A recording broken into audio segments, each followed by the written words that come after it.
साथियों, नमस्कार।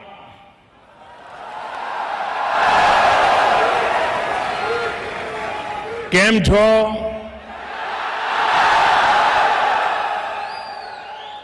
सत श्री अकाल,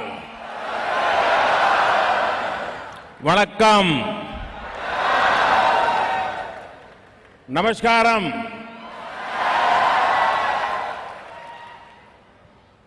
सवादी क्रप।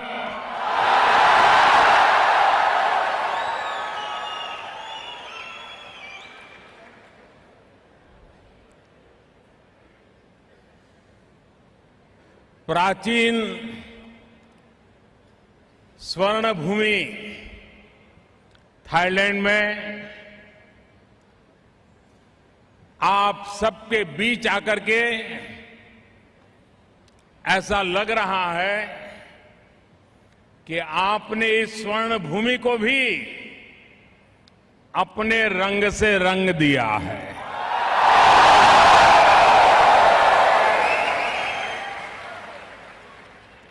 ये माहौल, ये वेशभूषा हर तरफ से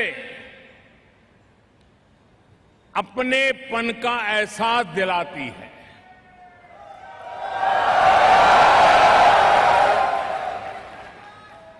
अपनापन झलकता है। आप भारतीय मूल के हैं सिर्फ इसलिए नहीं, बल्कि थाईलैंड के कण कण में, जन जन में भी अपनापन नजर आता है।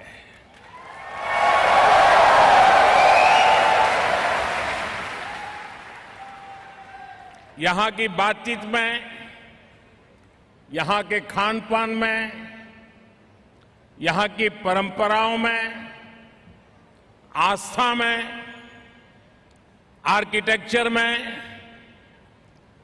कहीं न कहीं भारतीयता की महक हम जरूर अनुभव करते हैं।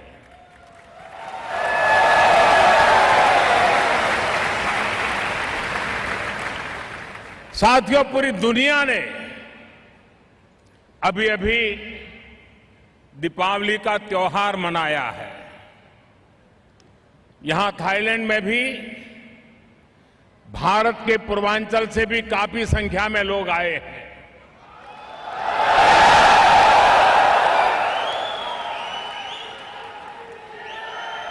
और आज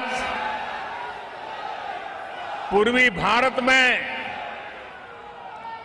और अब तो करीब करीब पूरे हिंदुस्तान में सूर्य देव और छठी मैया की उपासना का महापर्व धूमधाम से मनाया जा रहा है। मैं भारतवासियों के साथ ही थाईलैंड में रहने वाले अपने सभी साथियों को भी छठ पूजा की बहुत बहुत शुभकामनाएं देता हूं।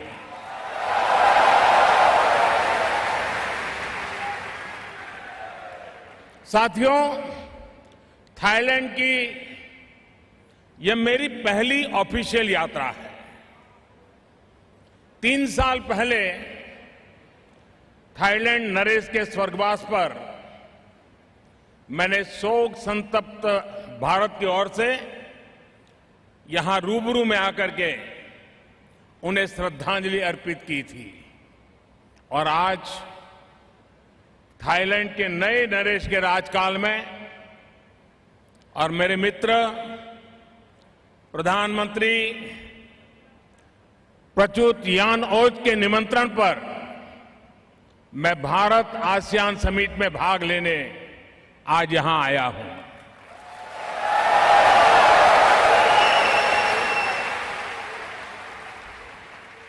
मैं संपूर्ण राज परिवार, थाईलैंड साम्राज्य की सरकार और थाई मित्रों को भारत के 1.3 बिलियन लोगों की ओर से अपनी शुभकामनाएं देता हूं।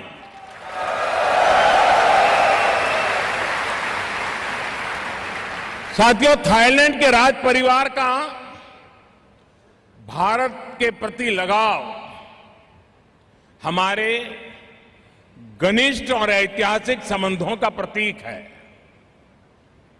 राजकुमारी महाचक्री स्वयं संस्कृत भाषा की बहुत बड़ी विद्वान है और संस्कृति में उनकी गहरी रुचि है। भारत से उनका आत्मीय नाता बहुत गहन है, परिचय बहुत व्यापक है और हमारे लिए सौभाग्य बात है कि पद्म भूषण और संस्कृत सम्मान से भारत ने उनके प्रति अपना आभार व्यक्त किया है।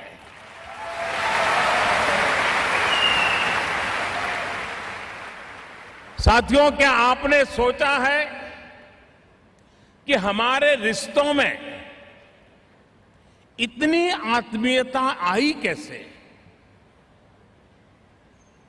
हमारे बीच संपर्क और संबंध की इस गहराई का कारण क्या है? यह आपसी विश्वास, यह घुल मिलकर रहना, ये सद्भाव, ये आए कहां से? इन सवालों का एक सीधा सा जवाब है। दरअसल हमारे रिश्ते सिर्फ सरकारों के बीच के नहीं है और न ही किसी एक सरकार को इन रिश्तों के लिए हम कह सके कि इस समय हुआ, ऐसा भी नहीं कह सकते। हकीकत तो ये है, इतिहास की हर पल ने, इतिहास की हर तवारीख ने, इतिहास की हर घटना ने हमारे इन संबंधों को विकसित किया है, विस्तृत किया है, गहरा किया है और नई ऊंचाइयों पर पहुंचाया है।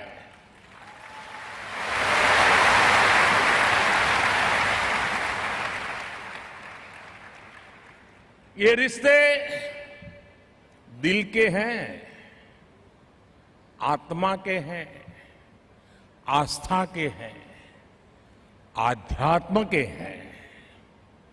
भारत का नाम पौराणिक काल के जम्बू द्वीप से जुड़ा है। वही थाईलैंड स्वर्ण भूमि का हिस्सा था। जम्बू द्वीप और स्वर्ण भूमि, भारत और थाईलैंड, यह जुड़ाव हजारों साल पुराना है।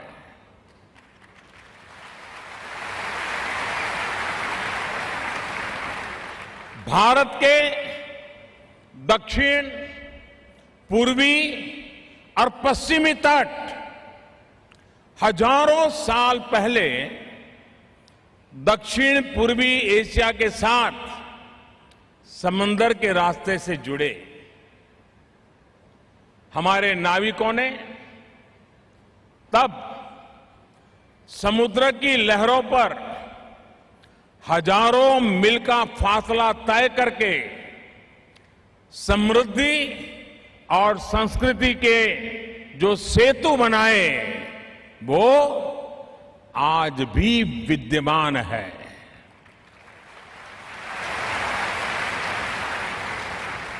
इन्हीं रास्तों के जरिए समुद्री व्यापार हुआ,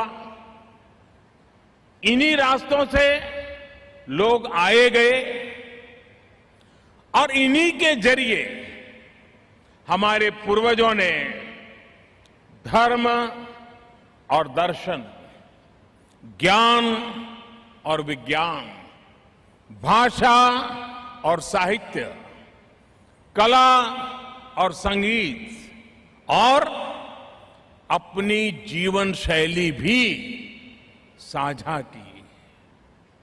भाई और बहनों, मैं अक्सर कहता हूं कि भगवान राम की मर्यादा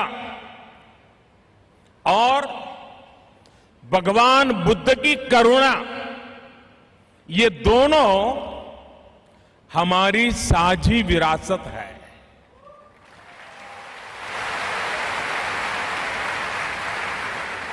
करोड़ों भारतीयों का जीवन जहां रामायण से प्रेरित होता है, वही दिव्यता थाईलैंड में रामाकियन की है।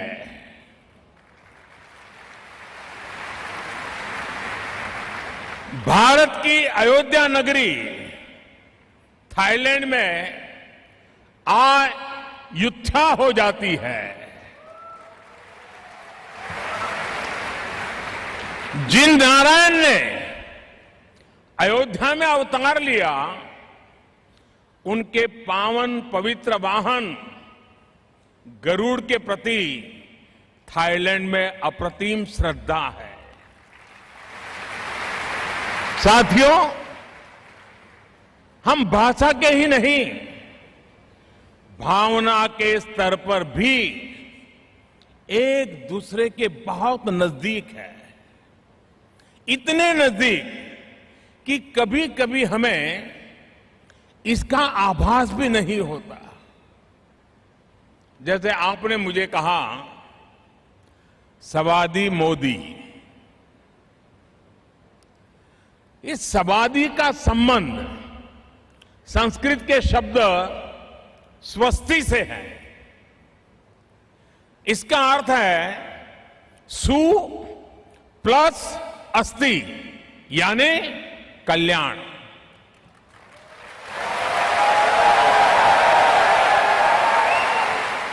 यानी आपका कल्याण हो, अभिवादन हो, ग्रीटिंग्स हो, आस्था हो, हमें हर तरफ अपने नजदीकी संबंधों के गहरे निशान मिलते हैं। साथियों, पिछले 5 सालों में मुझे दुनिया के कई देशों में जाने का अवसर मिला और हर जगह भारतीय समुदाय से मिलना, उनके दर्शन करना, उनसे आशीर्वाद प्राप्त करना, ये कोशिश मैं करता रहता हूं।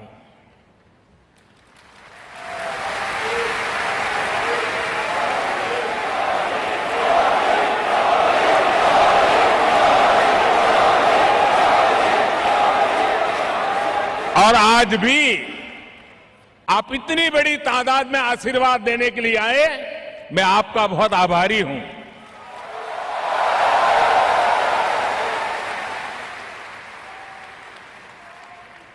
लेकिन जब भी ऐसी मुलाकात हुई है, हर एक में मैंने देखा कि भारतीय समुदाय में भारत और उनके मेजबान देश की सभ्यताओं का एक अद्भुत संगम हमें नजर आता है।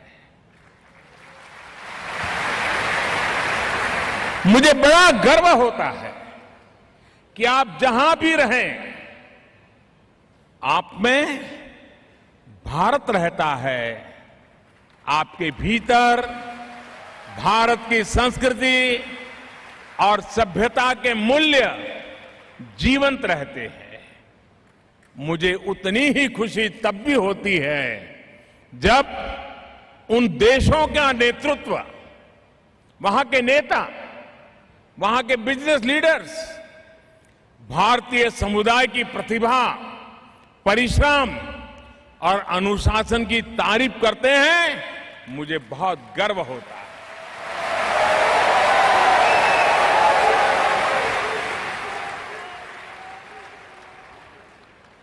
वो आपके मेलजोल और शांति से रहने की प्रवृत्ति के कायल नजर आते हैं। पूरे विश्व में भारतीय समुदाय की यह छवि हर हिंदुस्तानी के लिए, पूरे भारत के लिए बहुत गर्व की बात है।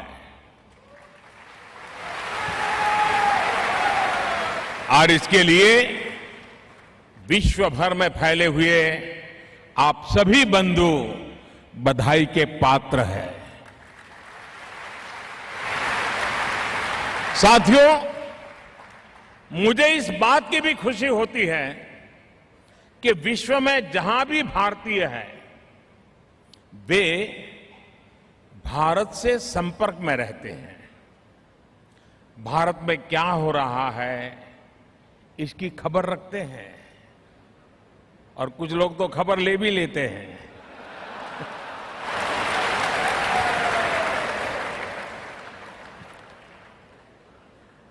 और भारत की प्रगति से, खासकर पिछले 5 साल की उपलब्धियों से विश्व भर में रहने वाले मेरे देशवासियों का माथा ऊंचा जाता है, सीना चौड़ा हो जाता है।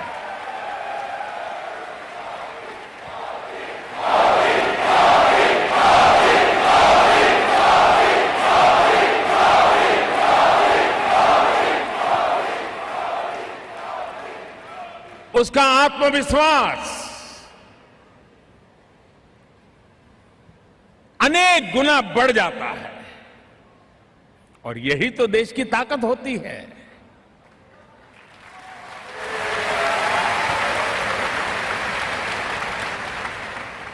साथियों, अपने विदेशी मित्रों से कह सकते हैं, देखो मैं भारतीय मूल का हूं,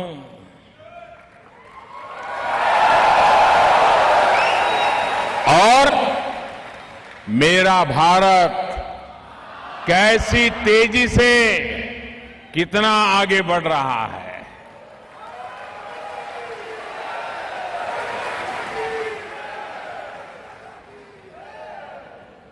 और जब कोई भी भारतीय दुनिया में जब कहता है, तो आज दुनिया उसको बहुत गौर से सुनती है। आपने थाईलैंड में भी अनुभव किया होगा।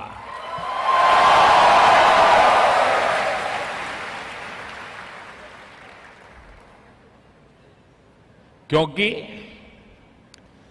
130 करोड़ भारतीय आज न्यू इंडिया के निर्माण में लगे हुए हैं।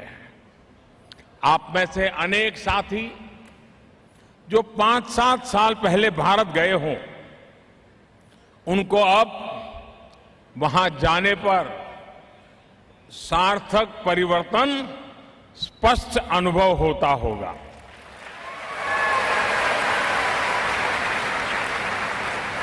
आज जो परिवर्तन भारत में आ रहा है, उसी का परिणाम है कि देश के लोगों ने फिर एक बार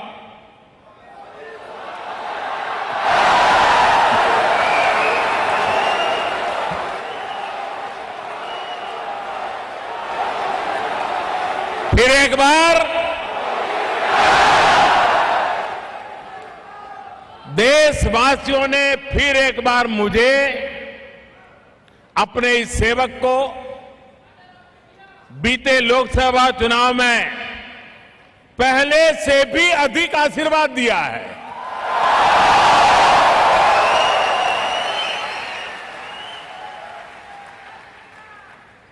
साथियों, भारत विश्व का सबसे बड़ा लोकतंत्र है,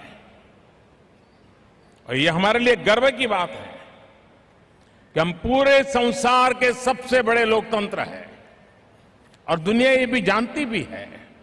लेकिन लोकतंत्र का महाकुंभ यानी चुनाव, सबसे बड़ा चुनाव कैसे होता है, ये सही मायने में वही समझ सकता है जिसने इसे खुद अपनी आंखों से देखा हो।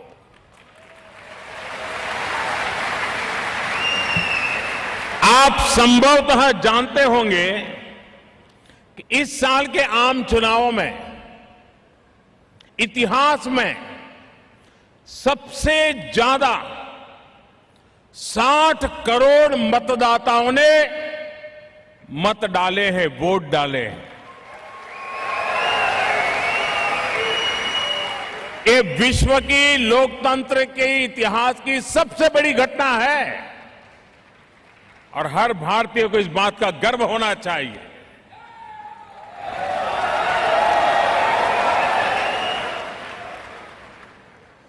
लेकिन क्या आप ये भी जानते हैं कि भारत के इतिहास में पहली बार महिला मतदाताओं की संख्या, यानी मतदान करने वाली महिलाएं, अब पुरुषों के पीछे नहीं हैं। जितने पुरुष वोट करते हैं इतनी ही महिलाएं वोट कर रही है।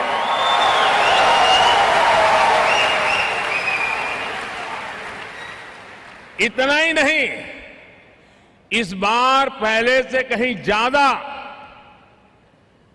महिला एमपीज लोकसभा में चुन करके आई है। आजादी के बाद सबसे बड़ा नंबर है इस बार। क्या आप ये भी जानते हैं कि लोकतंत्र के प्रति हमारा कमिटमेंट इतना गहरा है, और आपको जानकर के हैरानी होगी, गुजरात में गिर सोमनाथ, गिर के जंगलों में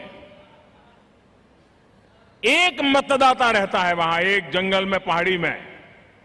उस एक मतदाता के लिए एक अलग पोलिंग बूथ बनाया जाता है। यानी हमारे लिए लोकतंत्र कितना बड़ा प्राथमिक है, कितना महत्वपूर्ण है, इसका यह उदाहरण है। भाई और बहनों, भारत में, और ये भी शायद आप लोगों के लिए नई खबर होगी, भारत में 6 दशक बाद, यानी 60 साल के बाद, किसी सरकार को 5 साल का टर्म पूरी करने के बाद पहले से भी बड़ा मैंडेट मिला है।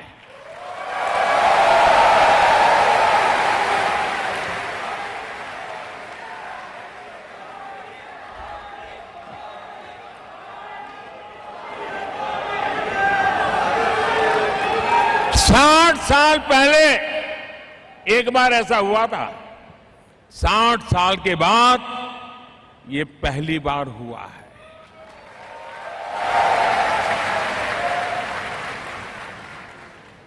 और इसकी वजह है, पिछले 5 साल में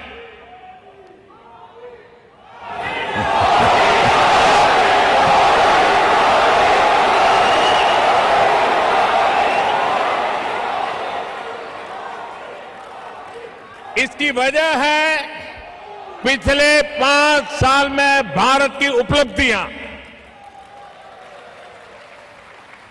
लेकिन इसका एक अर्थ यह भी है कि भारत के लोगों की अपेक्षाएं और आशाएं और बढ़ गई है।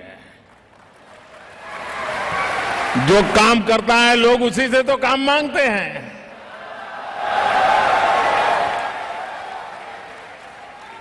जो काम नहीं करता है लोग उसके दिन गिनते रहते हैं, जो काम करता है उसे लोग काम देते रहते हैं।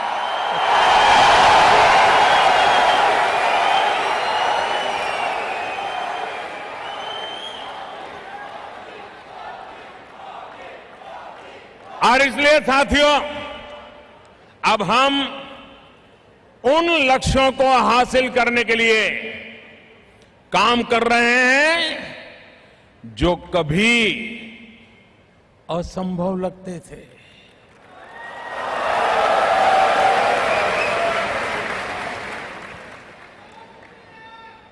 सोच भी नहीं सकते थे।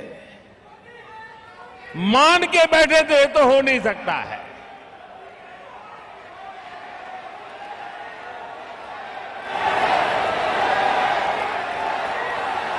आप सभी इस बात से परिचित है कि आतंक और अलगाव के बीज बोने वाले एक बहुत बड़े कारण से देश को मुक्त करने का निर्णय भारत ने कर लिया।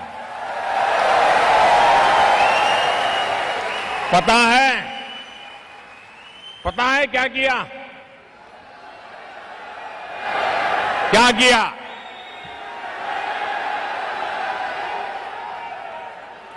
थाईलैंड में रहने वाले हर हिंदुस्तानी को पता है क्या किया।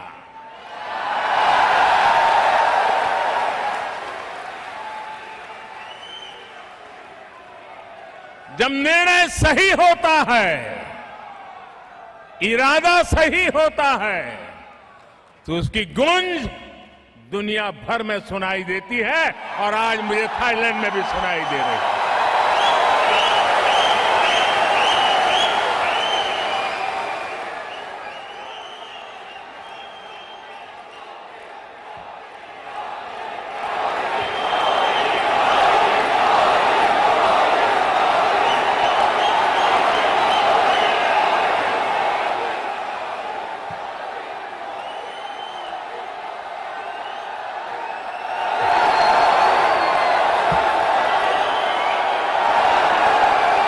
Thank you. ये आपका स्टैंडिंग ओवेशन भारत की संसद के लिए है, भारत की पार्लियामेंट के लिए है, भारत के पार्लियामेंट के मेंबर्स के लिए है।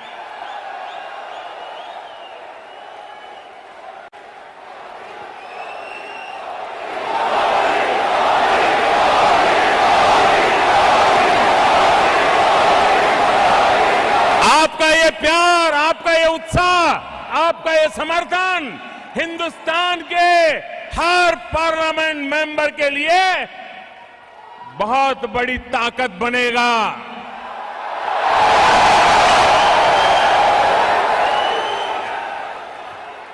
मैं आपका आभारी हूं, आप विराजिए।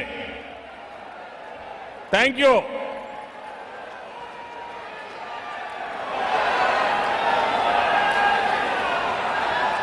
साथियों, हाल में ही गांधी जी की 150वीं जयंती पर भारत ने खुद को ओपन डेफिकेशन फ्री घोषित किया है।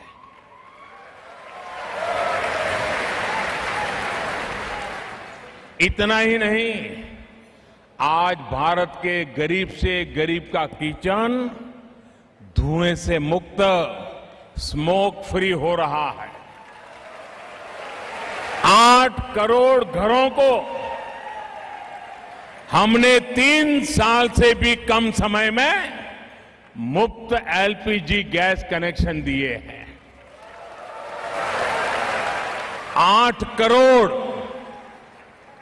यह संख्या थाईलैंड की आबादी से भी बड़ी है।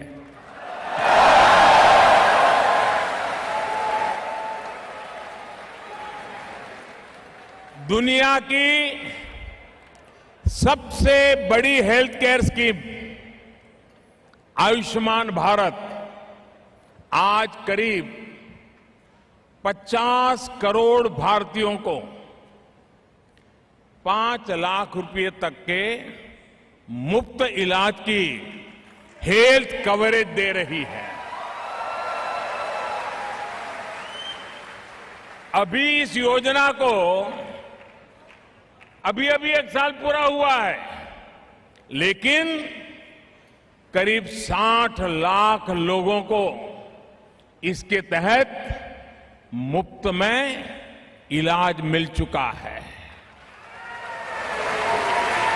इसका मतलब यह हुआ कि अगले 2-3 महीनों में ये संख्या बैंकॉक की कुल आबादी से भी ज्यादा हो जाएगी।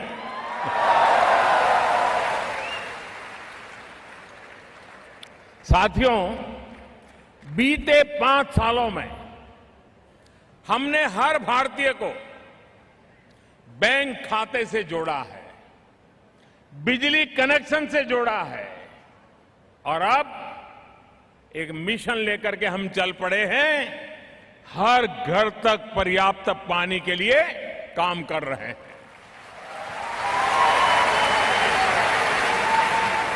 - 2022 जब हिंदुस्तान आजादी के 75 साल मनाएगा, 2022 में भारत की आजादी के 75 साल हो रहे हैं।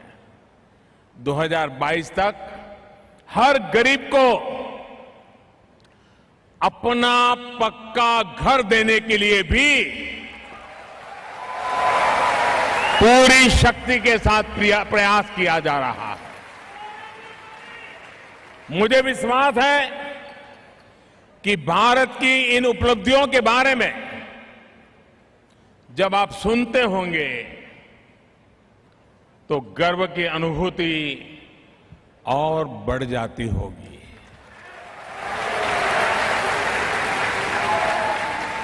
साथियों,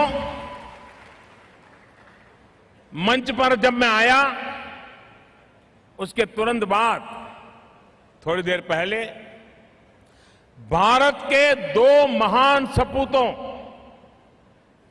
2 महान संतों से जुड़े स्मारक चिन्ह रिलीज करने का मुझे सौभाग्य मिला।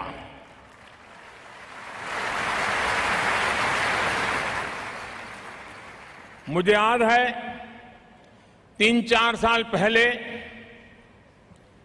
संत थिरुवल्लुवर की महान कृति थिरुकुराल के गुजराती अनुवाद को लॉन्च करने का मुझे अवसर मिला था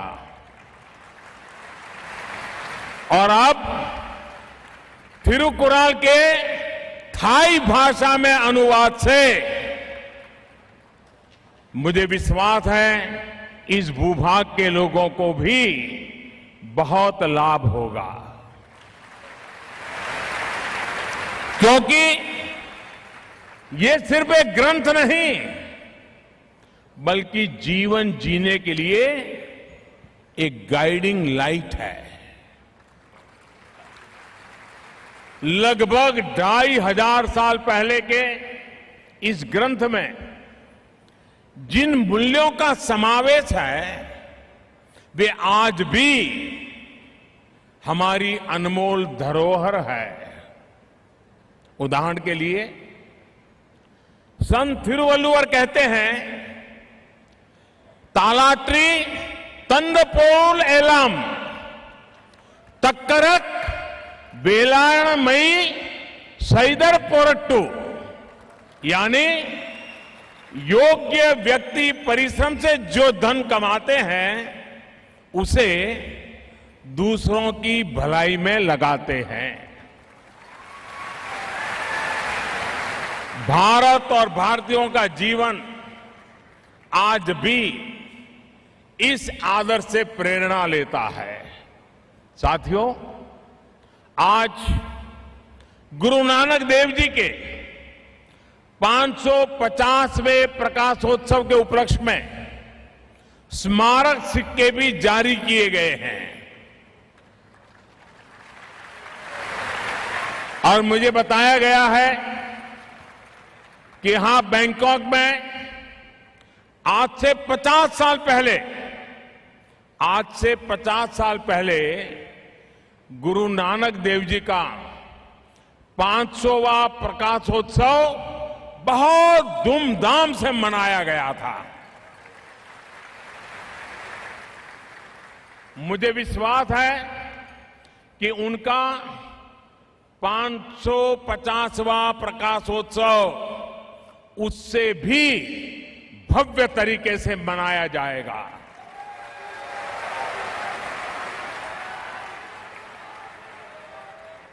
यहां सिख समुदाय ने फित्सानु लोक यानी विष्णु लोक में जो गुरु नानक देव जी गार्डन बनाया है वो एक सराहनीय प्रयास है। भाई और बहनों, इस पवित्र पर्व के मौके पर भारत सरकार बीते एक वर्ष से बैंकॉक सहित पूरे विश्व में कार्यक्रम आयोजित कर रही है। गुरु नानक देव जी सिर्फ भारत के, सिर्फ सिख पंथ के ही नहीं थे, बल्कि उनके विचार पूरी दुनिया, पूरी मानवता की धरोहर है।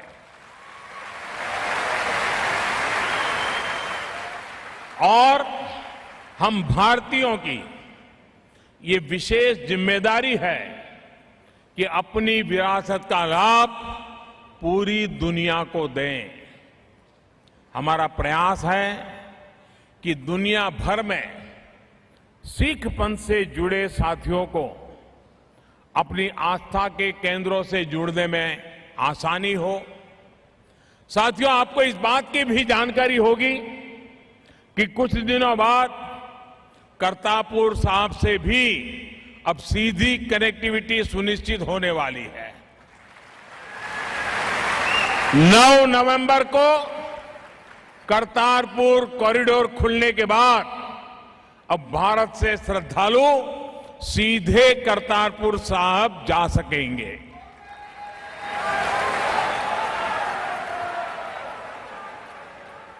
मैं आपसे भी आग्रह करूंगा कि अधिक से अधिक संख्या में सब परिवार भारत आएं और गुरु नानक देव जी की धरोहर का खुद अनुभव करें।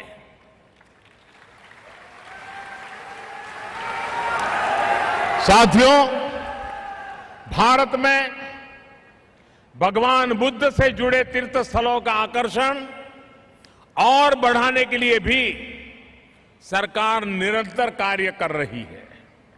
लद्दाख से लेकर बौद्ध गया, सोमनाथ से सांची तक जहां जहां भगवान बुद्ध के स्थान है, उनकी कनेक्टिविटी के लिए अभूतपूर्व प्रयास किए जा रहे हैं।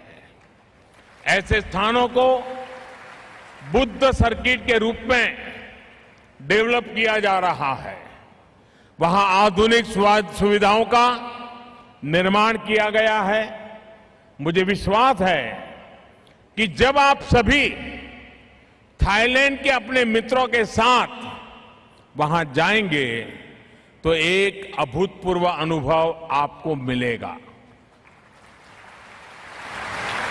साथियों, हमारे प्राचीन ट्रेड रिलेशंस में टेक्सटाइल की अहम भूमिका रही है। अब टूरिज्म इस कड़ी को और मजबूत कर रहा है। थाईलैंड सहित इस पूरे आसियान रीजन के साथियों के लिए भी भारत अब आकर्षक डेस्टिनेशन बनकर के उभर रहा है। बीते 4 साल में भारत ने ट्रैवल और टूरिज्म के ग्लोबल इंडेक्स में 18 रैंक का जंप लिया है। आने वाले समय में टूरिज्म के ये संबंध और मजबूत होने वाले हैं। हमने अपने हेरिटेज स्पिरिचुअल और मेडिकल टूरिज्म से जुड़ी सुविधाओं को और मजबूत किया है। इतना ही नहीं, टूरिज्म के लिए कनेक्टिविटी के इंफ्रास्ट्रक्चर में भी अभूतपूर्व काम किया गया है। साथियों, मैंने इस बात का जिक्र किया कि मैं आसियान भारत और उससे जुड़ी मुलाकातों के लिए यहां आया हूं। दरअसल आसियान देशों के साथ अपने संबंधों को बढ़ावा देना हमारी सरकार की विदेश नीति की प्राथमिकताओं में से एक महत्वपूर्ण है और इसके लिए हमने एक्ट ईस्ट पॉलिसी को विशेष महत्व दिया है। पिछले साल भारत आसियान डायलॉग पार्टनरशिप की सिल्वर जुबिली थी। इस अवसर पर पहली बार ऐसा हुआ कि सभी 10 आसियान देशों के शीर्ष नेता एक साथ भारत में कमेमोरेटिव समिट के लिए आए और उन्होंने 26 जनवरी को हमारे रिपब्लिक डे में भाग लेकर हमारा मान बढ़ाया। भाई और बहनों, यह केवल डिप्लोमेटिक इवेंट नहीं था। आसियान के साथ भारत की साझा संस्कृति की छटा सिर्फ रिपब्लिक डे परेड में राजपथ पर नहीं, भारत के कोने कोने में पहुंची। साथियों, फिजिकल इंफ्रास्ट्रक्चर हो या फिर डिजिटल इंफ्रास्ट्रक्चर, आज भारत की वर्ल्ड क्लास सुविधाओं का विस्तार हम थाईलैंड और दूसरे आसियान देशों को जोड़ने में भी कर रहे हैं। एयर हो, सी हो या फिर रोड कनेक्टिविटी, भारत और थाईलैंड बहुत तेजी से आगे बढ़ रहे हैं। आज हर हफ्ते करीब 300 फ्लाइट्स दोनों देशों के बीच चल रही है। भारत के 18 डेस्टिनेशंस आज थाईलैंड से सीधे कनेक्टेड है। आज स्थिति यह है कि दोनों देशों के किसी भी 2 डेस्टिनेशन के बीच एवरेज फ्लाइट टाइम 2 घंटे से 4 घंटे तक का ही है। ये तो ऐसा ही है जैसे आप भारत में ही 2 जगह के बीच फ्लाई कर रहे हो।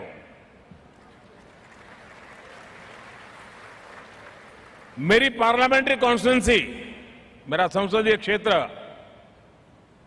दुनिया की सबसे प्राचीन नगरी काशी से जो सीधी फ्लाइट बैंकॉक के लिए इस साल शुरू हुई है, वो भी बहुत पॉपुलर हो चुकी है। इससे हमारी प्राचीन संस्कृतियों का जुड़ाव और मजबूत हुआ है और बहुत बड़ी मात्रा में बुद्धिस्ट टूरिस्ट सारनाथ जो जाना चाहते हैं वो काशी आते हैं। हमारा फोकस भारत के नॉर्थ ईस्ट को थाईलैंड से जोड़ने पर है। नॉर्थ ईस्ट इंडिया को हम साउथ ईस्ट एशिया के गेटवे के तौर पर डेवलप कर रहे हैं। भारत का ये हिस्सा हमारी एक्ट ईस्ट पॉलिसी और थाईलैंड की एक्ट वेस्ट पॉलिसी दोनों को ताकत देगा। इस फरवरी में बैंकॉक में भारत के बाहर पहला नॉर्थ ईस्ट इंडिया फेस्टिवल मनाने के पीछे भी यही कल्पना थी। मुझे बताया गया है कि इससे नॉर्थ ईस्ट इंडिया के प्रति थाईलैंड में जिज्ञासा भी बढ़ी है और समझ भी बेहतर हुई है। और हां, एक बार भारत म्यांमार थाईलैंड हाईवे यानी ट्राइलेटरल हाईवे शुरू हो जाएगा तो नॉर्थ ईस्ट इंडिया और थाईलैंड के बीच सीमलेस कनेक्टिविटी तय है।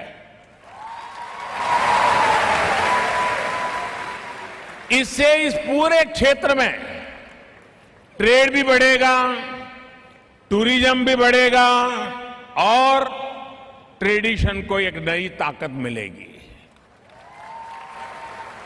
भाइयों और बहनों, मुझे इस बात की भी खुशी है कि आप सभी थाईलैंड की इकोनॉमी को सशक्त करने में अहम भूमिका निभा रहे हैं। आप थाईलैंड और भारत के मजबूत व्यापारिक और सांस्कृतिक रिश्तों की सबसे मजबूत कड़ी है। आज भारत दुनिया की सबसे तेजी से विकसित होने वाली इकोनॉमी में से एक है।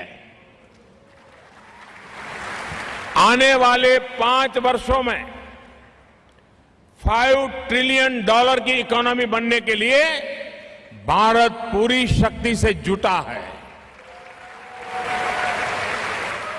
इस लक्ष्य को लेकर जब हम काम कर रहे हैं तो जाहिर है कि इसमें आप सभी की भूमिका भी बहुत महत्वपूर्ण है।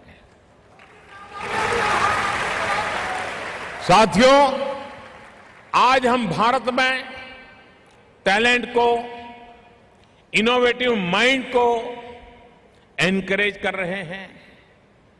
इंफॉर्मेशन एंड कम्युनिकेशन टेक्नोलॉजी में भारत जो काम कर रहा है उसका लाभ थाईलैंड को भी मिले, इसके लिए भी प्रयास चल रहे हैं। स्पेस टेक्नोलॉजी हो, बायोटेक्नोलॉजी हो, फार्मा हो, भारत और थाईलैंड के बीच सहयोग तेजी से बढ़ रहा है।